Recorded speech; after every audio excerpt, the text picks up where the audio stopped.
All right, guys, we're going to look at how to solve inequalities. It's a lot like equations. We just have to pay attention to our symbol, right? So we're going to distribute. We're going to combine like terms, not across the equal sign, but on each side. We're going to isolate constants from the variable.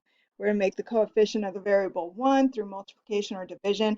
And we're going to watch out because if that coefficient's negative, we're going to have to flip our symbol.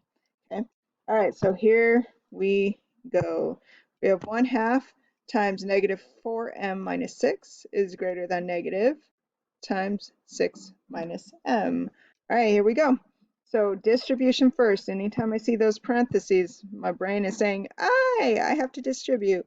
Okay, so we're going to take this 1/2 and we're going to multiply it times each of these. So 1/2 of negative 4 is negative 2, and we're left with m. And then we have 1/2 of negative 6 is negative 3. Keep the symbol, please don't lose it. Don't change it to equals or you will be wrong. And Christ had tears.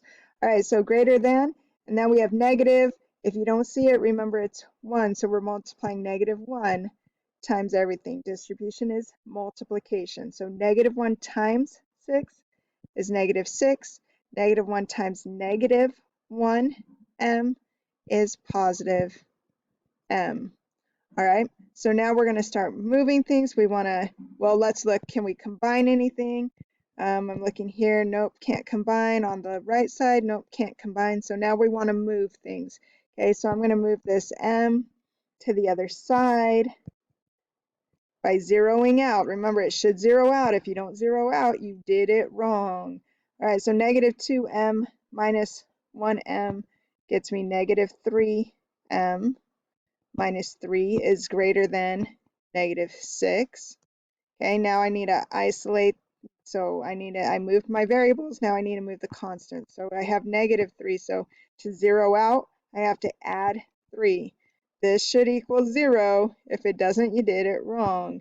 Okay, so negative 3m is greater than negative 6 plus 3 is going to leave me negative 3. Okay, and now we're going to divide by the coefficient to make it 1, and you divide by the whole thing because we want positive 1, so divide by negative 3, and oh, negative flips my symbol. Okay, make sure you flip. Okay, so here we go, that reduces to 1, so I'm left with positive 1, flip, woohoo! So m is less than 1.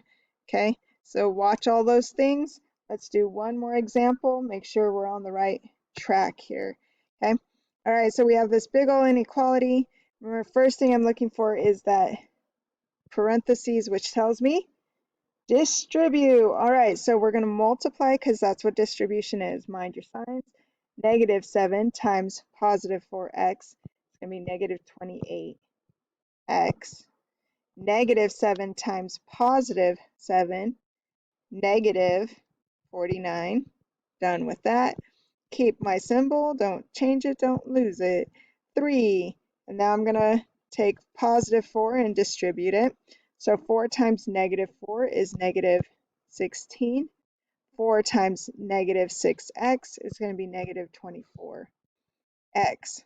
Cool, let's look for like terms. So on the left side, those are not like terms because they don't both have the x and they're both not constants. Okay, on the right side, we have 3 and negative 16. Oh, constants can go together, but that can't go with anything. So let's write negative 28x minus 49 because those are not like terms. Keep my symbol. 3 minus 16 is going to get me negative 13. And then we have the negative 24x because there's nothing to change that. All right, keep moving. Now we want the constants on one side, the variables on the other side. It doesn't matter which way you move, just make sure variables end up on one side, constants on the other. So let's move this negative 28x over. Remember, I zero it out. Negative 28 and positive 28. Okay, that's 0. Good. Whew. Always make sure it's actually 0. So we have negative 49. Keep my symbol, negative is less than or equal to.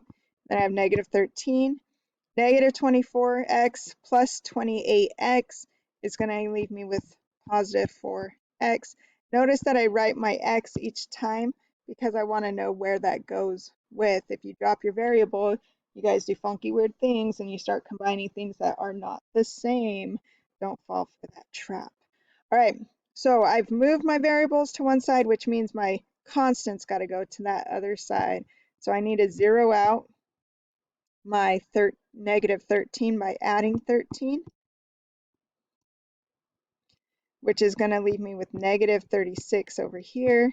It's less than or equal to 4x over here because we zeroed out. And our final thing is we want to make sure that we have a coefficient of 1. So we divide by 4 because that will give me 1x. Divide by 4, I'm left with negative 9 is less than or equal to x. Or we can write it the other way with x in front. You read it backwards. So x is greater than or equal to negative 9. Okay, either of those answers is acceptable. Just make sure that you know how to read it backwards. Okay, this is not x is less than or equal to negative 9. Huge mistake. Don't fall for it. All right, go forth, solve some inequalities. You got this.